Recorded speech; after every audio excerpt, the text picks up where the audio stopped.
Hi, this is Jonathan Smith, President of New York Metro Area Postal Union. And the ballots are in the mail, and now the choice is up to you. I am asking you to vote for Jonathan Smith and the United for Change teams.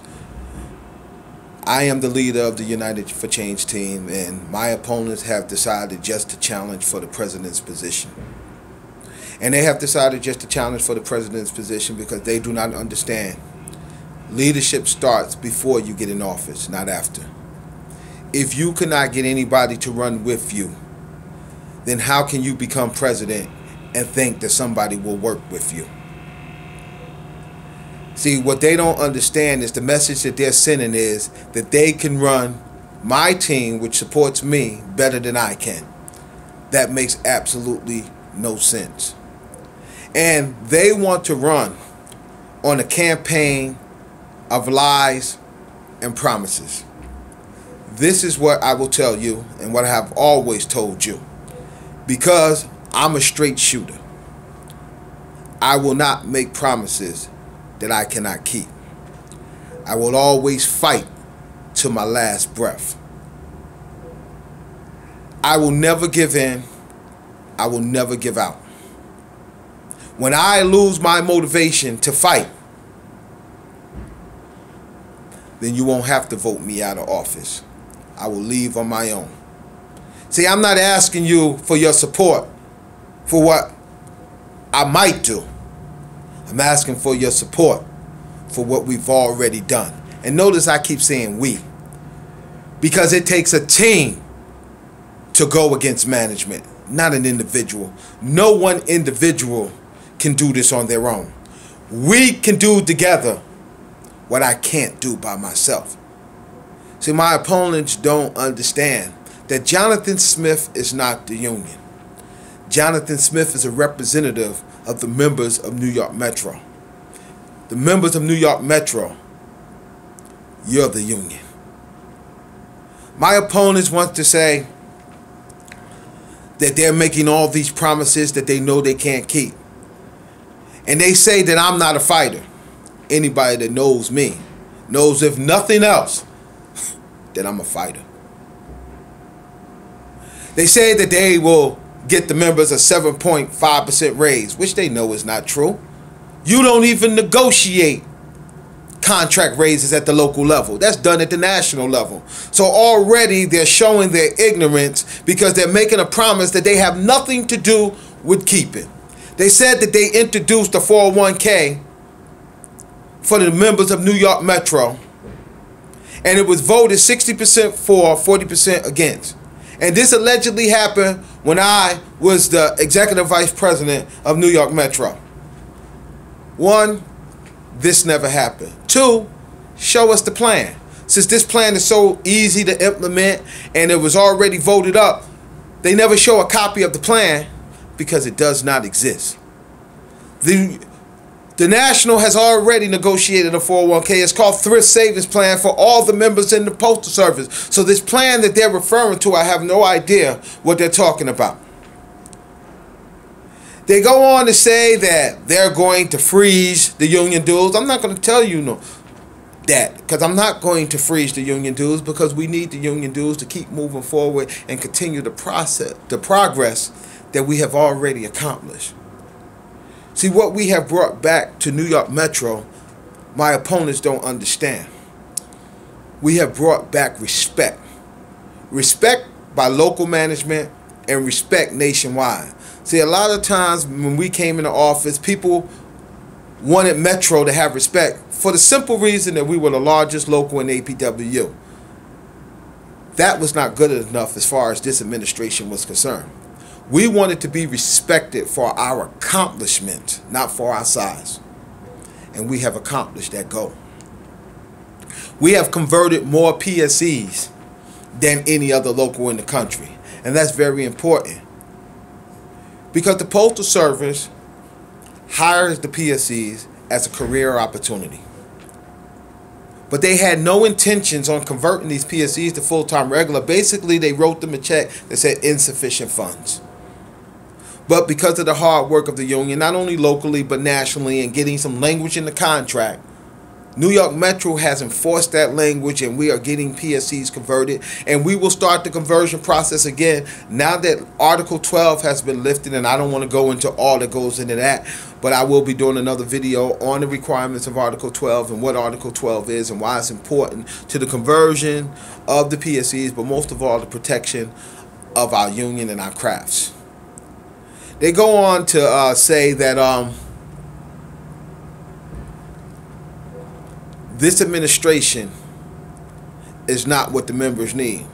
Let me tell you what this administration has done. We brought the picnic back that the former administration got rid of, because we realized that the union had to be more than grievances. It had to be about fellowship.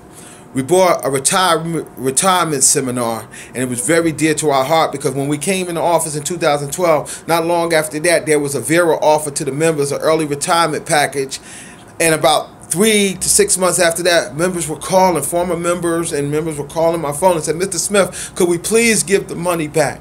I can't live on what they're giving me, because they didn't get the information that they needed in order to make sure that their golden years were golden. And it broke our heart. And we knew that we had to do something about it, but it's mostly for those that got 15, 20 years to go, because we understand that retirement is not about age. It's about preparation. And information is powerful. And we also realized that Metro had to mean something to the members. So we put t-shirts together, and when you come to union meetings and you come to rallies, we give these t-shirts out to members and the representatives. And what does it say? It says Metro, members educated, trained, respected, and organized. That's what it's got to mean. But we also put videos out, constant videos, not just to inform the members what's going on, but to educate them about the contract and what their rights truly are. Because we realize that education and information is powerful.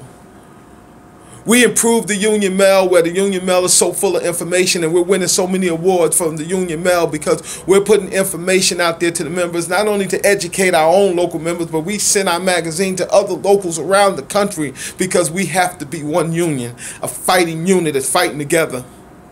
And an injury to anybody is an injury to us, because we must be an integral part of the labor movement, not just the postal movement. We need other unions to come out and support our issues, so our issues become important to them, like postal banking. Postal banking is our latest campaign that we're going out, because if we go to the Bronx, in the Bronx we have what's called a banking desert, where a lot of people, up to 60% of the people in the Bronx, don't have a banking account. They don't have a bank in their zip code. They're not able to get a banking account. Imagine if they could come to the Postal Service, and imagine how much revenue that would bring in, and how many more jobs that would bring in. And even if we start doing postal banking, then we have an argument to ask for higher levels on these clerk craft jobs. And we ask for higher levels because they're asking us to do more, which makes us worth more. This is why we also want to protect the schemes. A lot of people say we don't want to do the schemes, but the schemes is what makes your job valuable. The schemes is what make it that nobody else could do your job, and they just can't bring anybody from the street to be a clerk. In the maintenance craft, a lot of the maintenance employees were upset about TL5. They said this TL5, the union agreed to it. Yes, the union agreed to it because the proposal was to eliminate all the maintenance. Not TL5. TL5 allowed them to recalculate the formula and reduce the complement of maintenance, but reducing is a far cry from elimination. Education, information is powerful. And how do we let them know? How do we put our staffing back up to where we need it to be? Well, we need you to do TL5 like they require it, because we know it don't work. But we're not supposed to be using brooms, but we use brooms anyway, even though we tell you, please don't use brooms. The bathrooms are not sanitary. We ask the mail handlers, the clerks, those that don't have anything in the game, the mechanics, put in 1767s that the bathrooms are not sanitary, so we could put in OSHA charges as well, because just because they change the way that they do the staffing does not get them around the requirement of cleanliness through OSHA standards. Let's go to motor vehicle. Motor vehicle, we have increased the motor vehicle craft in every installation. I'm talking about Manhattan, DVD, and NDC. We have almost doubled our motor vehicle fleet, where when you look around the country, everybody else is losing drivers and we gaining drivers. Oh, this is... And when we first came into office in 2012, I got a notification from management that they were contracting out the NDC motor vehicle fleet. And we went to war and we went to battle. And what we did in NDC, the National used in the battle in California, because they got a notification that they were contracting out all the motor vehicle in California. Don't vote for promises. Vote for results. The former administration left out of here saying that they never took a day off, and they collected all their sick and all their annual, and we put in charges against them and invoked the bond against them, and we recovered over $400,000 of the members' money and brought it back into Metro. A lot of people say, why didn't you pursue them and put them in jail? Because that's not my job. My job is to protect the members of Metro and get their money back. I'm not the police. Let our work speak for us. And it's important that you vote in this election. And why is it important that you vote in this election? It's important that you vote in this election because we have to move forward. And we have to send a message to local management that the members support their leadership. Because they don't only look at who won, but how much they won by. And when I'm going and I'm speaking to these local leaders about issues that directly concern us, on how they're greatly trying to reduce our window clerks, and when the lines are going outside the door and they want to blame the workers. No, it's not bad workers, it's bad management. But I need to be able to show that I got the full support of the members behind me by your vote, and your vote tells them that. And when I called the National and I said, the National, I need your assistance, I need you to come in here and I need you to give me some help, they look and say, well, how much support does Jonathan Smith have? And they go back to the election and they look at the vote and they said, oh man, we better listen to that guy. So it's important that you vote. A lot of people going around and say, oh, this is not much of an election. This is a big election. There is no such thing as a small election. Martin Luther King once said, the most important steps that you will ever take is those few short steps to the ballot box. There's been more change by voting than there's ever been by fighting. You have to vote. You can't complain about a process that you refuse to be a part of. I'm asking for your support. I'm asking for your help.